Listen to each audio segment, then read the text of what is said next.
Good morning. I'm Harley Schlanger from the LaRouche Organization with your daily video update for April 4th, 2022. We're seeing over the weekend even more evidence of the dangers which come from the unilateralism, which is the policy of the United States and the United Kingdom that's been imposed on the NATO members. This is a danger to mankind because it starts from the standpoint that the rules-based order, which we hear over and over again from Blinken and U.S. officials, is a policy which benefits primarily the United States and is based on rules that are not universal, but rules which benefit those forces, including the corporate cartels and the financial cartels that are making the policy. And as a result, we have continued drift toward war and financial collapse internationally. And any nation that asserts its sovereign right to opt out of that is threatened. Let's take the most recent example. The European Union had a summit with China at the end of last week. And the Chinese came with a very full agenda talking about trade agreements, about financial arrangements, and so on. And in terms of the Ukraine situation, proposals for peace talks, but also guarantees of security for all nations. The European Union had no intention of discussing that. And Ursula von der Leyen came in there with one point on the agenda, which is China must not support Russia in the Ukraine situation. And afterwards, in case she hadn't made that plain enough, she sent out a tweet which she said that China must support all international agreements on Ukraine and had a list of demands which included no special trade with Russia and so on. Now, the proposals from Xi Jinping at the conference included resolving the Ukraine crisis by security guarantees and moving toward improved relations between Europe and Eurasia, which were not even part of an interest on behalf of the European Union officials. Now, we see this also in terms of the potential for a peace agreement on Ukraine. The U.S. NATO position is no negotiations for peace in Ukraine until every Russian is out and until the Russian economy is thoroughly degraded by the sanctions policy. The Times of London stated this explicitly. Quote, headline, "Don't back down, Brits. Britain urges Ukraine." That's the headline.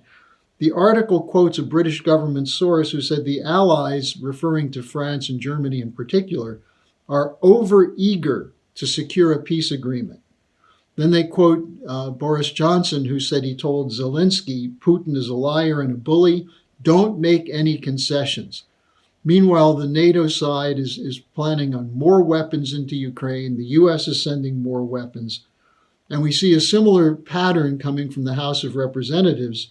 Representative Adam Smith, a Democrat from Washington State, who said there should be no negotiations until Russia is fully driven out of Ukraine completely. And in the meantime, more arms and aid must be provided Ukraine. He said this in hearings and also a letter signed by 25 congressmen, mostly Republicans. Now, meanwhile, the U.S. media continues to jack up Zelensky, portraying him as a great hero, a freedom fighter. CBS did an interview with him on Sunday. And what Zelensky said at one point is, quote, "We're not talking of ending this with peace," unquote. He said, "Russia must leave before there are negotiations." Now, interestingly, CBS cut the interview. They left out Zelensky talking about Ukraine being willing to remain non-nuclear and non-membership in NATO, that is, non-bloc. Why leave that out? Who knows? The idea is from the media to back fully the demands that Russia be degraded. Meanwhile, the Polish deputy prime minister has called for the United States to station nuclear weapons in Poland, another provocation against Russia.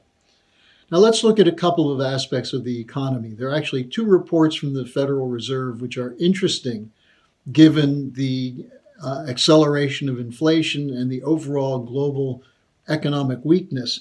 One is a report from the U.S. Federal Reserve Bank in San Francisco, which asks a question of why is U.S. consumer price index inflation higher than in other countries? And they conclude it's due to the policies of zero interest rates, quantitative easing, and providing money for both bailouts and increased government spending. They said this has added at least 3% to inflation. Now, our perspective, our analysis shows that actually almost all of the inflation is due to the bailouts. And this can be seen in a second report that came from the Federal Reserve. This is a report mandated by the Dodd-Frank bill, which requires, after a passage of time, reports on what was done 5 quarters or 6 quarters earlier. We had in the beginning of this year the report on the first, actually it was on New Year's Eve, so no one would see it. And in fact, it got no coverage. But the report on the last quarter of 2019, which showed that $13 trillion was pumped into the banking system by the Federal Reserve after the September freeze-up of bank lending, which meant that the repo market seized up.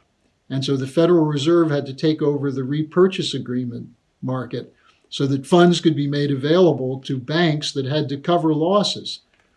Now, $13 trillion in the fourth quarter of 2019. The first quarter of 2020, $28.6 trillion in liquidity pumping in cumulative loans to 25 trading houses. And this was through the repo markets, and this was on top of the $13 trillion at the end of 2019. Many of these loans, which were initially meant, the repo markets were originally meant to be 24-hour to 48-hour loans, they're now indefinite loans. And of that 28.6 trillion, 17.66 trillion went to 6 banks. Those banks include foreign banks. The largest recipient of funds was BNP Paribas, a French bank, $3.84 trillion. And this was to cover risky derivatives. JP Morgan Securities, $3.6 trillion. Goldman Sachs, $2.85 trillion. Nomura Securities, $2.7 trillion. Citigroup, $2.6 trillion. By the way, Nomura is a foreign bank. And the last one on the list is Barclays Capital, $2 trillion. So 3 of the 6 banks that were recipients of liquidity from the U.S. Federal Reserve, mostly the New York Fed, were to foreign banks. And the banks, the U.S. banks, including JP Morgan, Goldman Sachs, and Citigroup, are 3 of the banks that own the majority of the stock in the New York Fed. So credit is being generated to essentially bankrupt banks to back up worthless financial instruments taken away from the U.S. physical economy. That is, this is money that's going into speculation. And this is what LaRouche warned about with his triple curve, where you see the financial aggregates going up, monetary aggregates, which is what these loans are, and industrial production collapsing.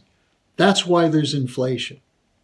Now, this will be a major topic of discussion, this plus security architecture, a major topic of discussion at this coming Saturday's Schiller Institute conference on April 9th, where the topic will be establishing a new security and a new financial architecture to take us away from the brink of war and global financial disintegration. The program for this is now available in a press release on the schillerinstitute.com website, which is also where you go to register. And we've now announced speakers from the United States, Germany, France, Russia, Italy, South Africa, India, and China. I think there'll be a couple of more countries represented. This is the move toward a new financial system which is a financial system in which sovereign nation states agree to base the allocation of credit on physical production, physical resources, not computer-generated funny money. So I urge you, study the documents for this, sign up to participate, and join us in organizing to establish a new global security and financial architecture.